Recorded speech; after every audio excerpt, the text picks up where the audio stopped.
DNA replication.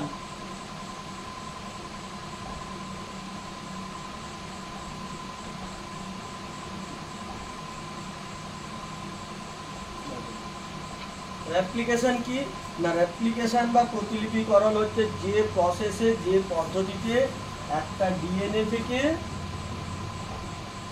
অন্য একটা DNA তৈরি হবে। বুঝা গেছে? ধরো এটা আছে, এখান থেকে তুমি আরো ডিএনএ তৈরি করে দিলে।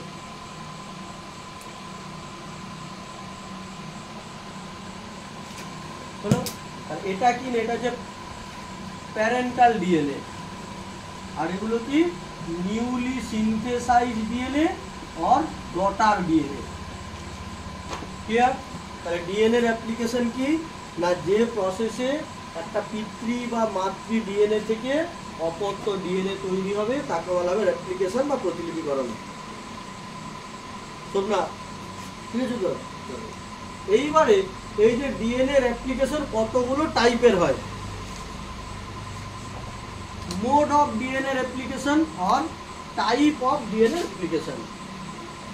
আমি টাইপ লিখে দিচ্ছি,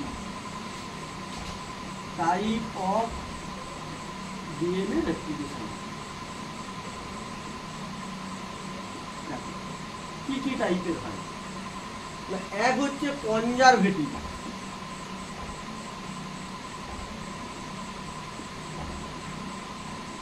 conservative DNA replication. Next semi conservative,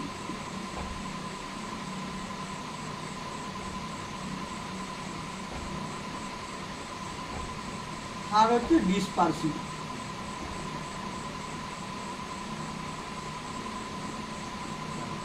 conservative replication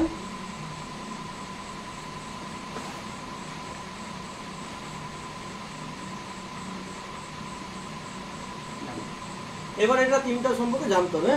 conservative কি, সেমি কনজারভেটিভ কি, আর ডিসপারসিভ কি। মনে রাখবে, কনজারভেটিভ আমি বলি না যে বিয়ে করলে কনজারভেটিভের বাংলা হচ্ছে রক্ষণশীল। বুঝে গেছে? যে রক্ষণশীল পরিবারের মেয়েকে বৌমা করে নিয়ে এসো, মানে কি না, বাবা মা যে চারিত্রিক বৈশিষ্ট্যের বা তারা বংশ পরম্পরায় যেমন গুণাবলী হয়, অপত্যরা ছেলে মেয়েরা তেমন গুণাবলী হয়। তাহলে বাবা মা ভদ্র, বৌমা ভদ্র আসবে, এলে কি হবে, সংসারটা সুখের হবে। বুঝছো মিনটা? তোমার মতো জামাই হলে সব শেষ। ওটা কি না, ওটা হচ্ছে কনজারভেটিভ রেপ্লিকেশন। হয়েছে? আচ্ছা, ওটা ওটা হচ্ছে কনজারভেটিভ বিবাহের ক্ষেত্রে, হ্যাঁ, যে বৌমাটা কনজারভেটিভ হবে। এবার দেখো রেপ্লিকেশনে কি জিনিস দেখো, কনজারভেটিভ।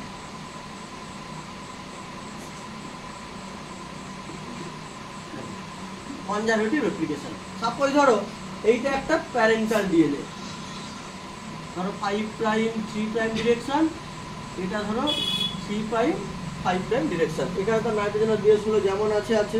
ক্লিয়ার? এবারে এর যা ধরো এর যা ক্যারেক্টারিস্টিক্স অপত্য সেম এসে গেল, একদম সেম। ধরো 5 প্রাইম, এটা 3 প্রাইম, এটা 3 প্রাইম, এটা 5 প্রাইম, ধরো এটা 5 প্রাইম, এটা 3 প্রাইম, হ্যাঁ, এটা ধরো 3 প্রাইম, এটা ধরো 5 প্রাইম। ক্লিয়ার? বা একটা বসতে পারে। হলো? তাহলে যে দেখো একদম আমি যেমনকে তেমনই রেখেছি, বুঝতে পারছো তো? তাহলে যে প্রতিলিপিকরণে পিতা মাতা বা প্যারেন্টাল ডিএনএ স্ট্যান্ডের যা নাইট্রোজেনাস বেস যেখানে যা ছিল এখানেও সেম থাকবে। ক্লিয়ার? তাহলে প্যারেন্ট ডিএনএ আর ডটার ডিএনএ একই ধরনের হবে, সেটা হচ্ছে কনজারভেটিভ। বুঝতে পারছো? ধরো বাবা মা, এটা ধরো বাবা, এটা মা, এর যা বৈশিষ্ট্য সন্তানের মধ্যে সেম বৈশিষ্ট্যটাই এসে যাবে। এবার দেখো সেমি কনজারভেটিভ, দেখো সেমি কনজারভেটিভ এটা কি জিনিস না, ধরো বোঝার সুবিধার জন্য আমি একটা স্ট্র্যান্ডকে, ধরো এই স্ট্র্যান্ডটাকে একটু মোটা করে দিলাম, এটাকে একটু মোটা করে দিলাম, আর এটাকে ধরো একটু বাঁকিয়ে দিলাম, অন্য কোনো কালার থাকলে বোঝা যেত ভালো। ধরো এটাকে এইভাবে একটু রিঙ্কেল করে দিলাম, এটাকে মোটা করে দিলাম। এটা একটা প্যারেন্টাল ডিএনএ। এইবার যখন অপত্য ডিএনএ তৈরি হবে, ডটার ডিএনএ তৈরি হবে, তখন কি হবে না, এই ডিএনএতে একটা স্ট্র্যান্ড প্যারেন্টাল থাকবে, একদম মোটা করে দিচ্ছি, হয়েছে? আর নতুন যেটা আসবে সেটা আলাদা স্ট্র্যান্ড। একটা হচ্ছে প্যারেন্টাল স্ট্র্যান্ড, একটা নিউলি সিনথেসাইজ স্ট্র্যান্ড। বোঝা গেছে? তাহলে এটা ধরো 5 প্রাইম টু 3 প্রাইম ডিরেকশনের যে স্ট্র্যান্ডটা ওটা সেম আছে, আর 3 প্রাইম 5 প্রাইমের স্ট্র্যান্ডটা এটা হচ্ছে নিউলি সিনথেসাইজ হয়েছে।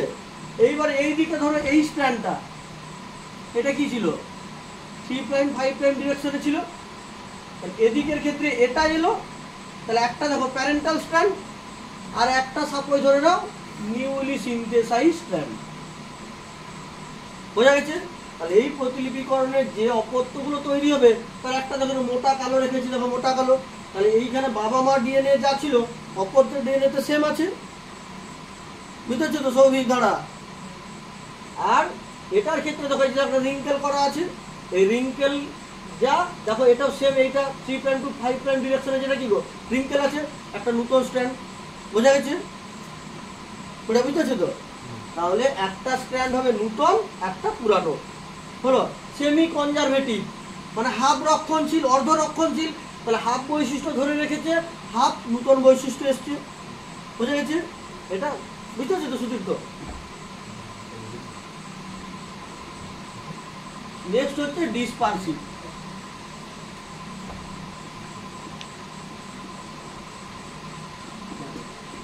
ডিসপারসিভ রেপ্লিকেশন কি না, ধরো এইরকম একটা ডিএনএ আছে 5 প্রাইম 3 প্রাইম 3 প্রাইম 5 প্রাইম, একটা ডিএনএ আছে। হলো এইবার যখন প্রতিলিপিকরণ হবে মনে রাখবে ডিএনএ গুলো বিভিন্ন জায়গাতে ভেঙে যাবে, বিভিন্ন জায়গাতে ভেঙে যাবে। এই নতুন জায়গা, ওই ভাঙা জায়গাগুলোতে কি হবে না নতুন করে স্ট্র্যান্ড সিনথেসিস হবে। যাতে তোমরা বুঝতে পারো আমি একটু মোটা মোটা করে দিচ্ছি।